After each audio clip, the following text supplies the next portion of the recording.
আসসালামু আলাইকুম সবাইকে। আশা করি সবাই ভালো আছেন। আলহামদুলিল্লাহ আমি ভালো আছি। তো আজকে আমি পেয়ারা মাখা খাবো। তো পেয়ারা মাখাটা আমি ঘরেই তৈরি করবো। এখানে নিয়েছি পেয়ারা, কেটে বেছে ধুয়ে একদম রেডি করে ফেলেছি। আর সঙ্গে নিয়েছি শসা, লেবু নিয়েছি, কাঁচামরিচ নিয়েছি, ধনেপাতা নিয়েছি, লেবু পাতা নিয়েছি। এই তো সমস্ত কিছু এখন আমি কেটে নিচ্ছি, তাও আবার একটা চাকু দিয়ে। এভাবেই আমি চাকু দিয়ে কাটতে খুবই পছন্দ করি, আর আমি এভাবেই কাটতে অভ্যস্ত। একটু কষ্ট হয় না আমার, খুব দ্রুত আমি কাটতে পারি। তো এই যে সবগুলো আমি এভাবে কেটে নেব এইটার সাহায্য।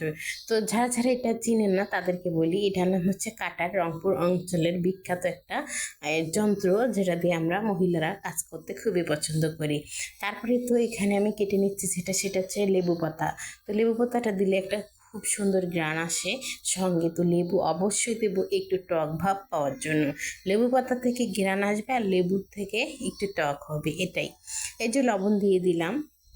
তারপরে এখানে হচ্ছে লেবুটা চিপে দেব। তারপরে যেটা দেবো সেটা হচ্ছে যে কাসুন্দিটাও কিন্তু আমি এখানে দিয়ে দিচ্ছি। আর কাসুন্দি না দিলে কিন্তু এই আমড়া মাখাটা একটু জমবে না খেতে।